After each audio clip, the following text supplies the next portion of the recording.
വിദൂരതയിലേക്ക് കണ്ണും നട്ടിരിക്കുന്ന അമ്മുവിന്റെ മനസ്സിലേക്ക് ഓർമ്മകളുടെ 1000 മാറാപ്പുകൾ വന്നു നിറഞ്ഞു.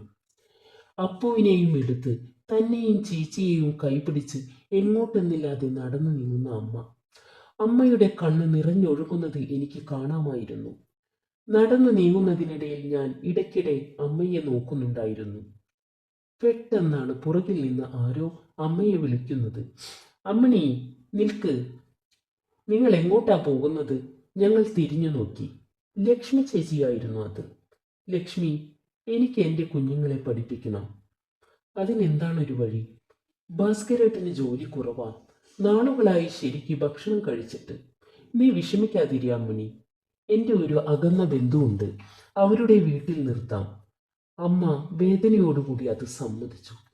എന്നാൽ ഇത് കേട്ട് എൻ്റെ മനസ്സ് വിതുമ്പാൻ തുടങ്ങി. കണ്ണുനീർ ചാലിട്ടൊഴുകി. അമ്മയെ കാണാതെ അമ്മു കണ്ണുനീർ തുടച്ചു. എന്നെയും ചേച്ചിമാരെയും അവിടെ കൊണ്ടുവിട്ടാൽ ഞാൻ എൻ്റെ അപ്പുവിനെ എങ്ങനെ കാണും?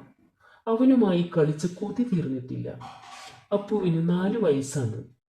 ഒന്നും മനസ്സിലാക്കാത്ത അപ്പു അമ്മയുടെ തോളിൽ കിടന്ന് ഉറങ്ങുകയായിരുന്നു. ഞാൻ അപ്പുവിൻ്റെ കവിളത്ത് അവനെ ഉണർത്താതെ ഒരു ഉമ്മ കൊടുത്തു. അപ്പു, നിന്റെ ചേച്ചിമാർ പോവുക, ദൂരെ ഒരിടത്തേക്ക്. ഇനി ഞങ്ങൾ എന്ന് കാണും നിന്നെ? അമ്മുവിന് സഹിക്കാൻ കഴിഞ്ഞില്ല. അവൾ അമ്മയുടെ സാരിത്തുമ്പിൽ മുഖമമർത്തി. അമ്മ എല്ലാം കാണുന്നുണ്ടായിരുന്നു. അമ്മയുടെ മോൾ കരയില്ലേ, പഠിച്ച് മിടുക്കിയാവണം. കണ്ണുനീർ തുടച്ച് ഞാൻ തലയാട്ടി. അങ്ങനെ ആ ദിവസം വന്നെത്തി. പുലർച്ചെ 5 മണിയായപ്പോൾ അമ്മ ഞങ്ങളെ വിളിച്ചുണർത്തി. മക്കളെ, എഴുന്നേൽക്ക്, പോകണ്ടേ? കുറച്ച് കഴിഞ്ഞാൽ ലക്ഷ്മി ചേച്ചി വരും നിങ്ങളെ കൊണ്ടുപോകാൻ. ഇത് കേട്ട ഞാൻ ഉറക്കത്തിൽ നിന്ന് ചാടി എഴുന്നേറ്റ് അപ്പുവിൻ്റെ അടുത്തേക്ക് പോയി കിടന്നു. അവനെ തുരുതുരെ ഉമ്മ വെച്ചു. അപ്പു മോനെ, അമ്മു ചേച്ചി പോവുക. ഇനി നിന്നെ ഞാൻ എങ്ങനെ കാണും? നിന്റെ കിളിക്കൊഞ്ചൽ എങ്ങനെ കേൾക്കും? അമ്മുവിൻ്റെ കണ്ണുനീർ അപ്പുവിൻ്റെ മുഖത്തേക്ക് വീണു. കണ്ണു തുറന്ന് അപ്പു കണ്ടത് അമ്മു ചേച്ചി കരയുന്നതാണ്. ഒന്നും മനസ്സിലാകാത്ത അപ്പു 7 വയസ്സുള്ള അമ്മുവിനെ കെട്ടിപ്പിടിച്ച് കിടന്നു. അമ്മു അവനെ നോക്കി കിടക്കുകയാണ്. എന്തിനാ അമ്മു ചേച്ചി ഇങ്ങനെ കരയുന്നത്? മോളെ, അമ്മു എഴുന്നേൽക്ക്. ദേ, അച്ചു ചേച്ചിയും റാണി ചേച്ചിയും റെഡിയായി. മനസ്സില്ല മനസ്സോടെ അവിടെ നിന്നും എഴുന്നേറ്റു. അമ്മ അവളെ കുളിപ്പിച്ചു. വസ്ത്രമെല്ലാം മാറിയ ശേഷം അവൾ തൊടിയിലേക്ക് ഓടി.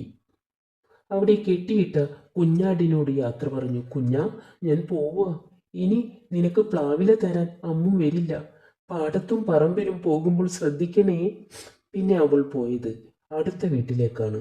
അടുത്ത വീട്ടിലെ ശങ്കരമാമൻ അവളുടെ കയ്യിൽ ഒരു 5 രൂപ തൊട്ട് വെച്ചു കൊടുത്തു. മോളെ അമ്മു, മിഠായി വാങ്ങിക്കോ. എനിക്ക് വേണ്ട ശങ്കരമാമ, അവൾ താഴേക്ക് നോക്കി പറഞ്ഞു. മോൾ വിഷമിക്കേണ്ട കേട്ടോ, നന്നായി പഠിക്കണം. അവൾ തലയാട്ടി. അവൾ അവിടെ നിന്നും പതുക്കെ നടന്നു. അവൾ കളിക്കുന്ന സ്ഥലങ്ങളെല്ലാം ഒന്നുകൂടെ നോക്കി നിന്നു. പിന്നെ അവൾ വീട്ടിലേക്ക് ഓടി. അച്ഛൻ്റെ മടിയിൽ പോയിരുന്ന, അച്ഛാ, ഞാൻ പോവുക. അച്ഛൻ പൊട്ടിക്കരഞ്ഞ് അവളെ കെട്ടിപ്പിടിച്ചു. അച്ഛൻ്റെ മോൾ നന്നായി പഠിക്കണം കേട്ടോ. അച്ഛനും അമ്മയും ഇടയ്ക്ക് കാണാൻ വരാം. അങ്ങനെ ലക്ഷ്മി ചേച്ചി റാണിയെയും അച്ചുവിനെയും അമ്മുവിനെയും കൂട്ടി നടന്നു നീങ്ങി. അച്ഛനും അമ്മയും അവർ മറയുവോളം നോക്കി നിന്നു. ഇതൊന്നും അറിയാതെ അപ്പു നല്ല ഉറക്കമായിരുന്നു.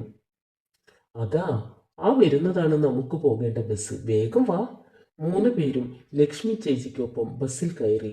റാണി അമ്മുവിനെ മടിയിൽ വെച്ചു.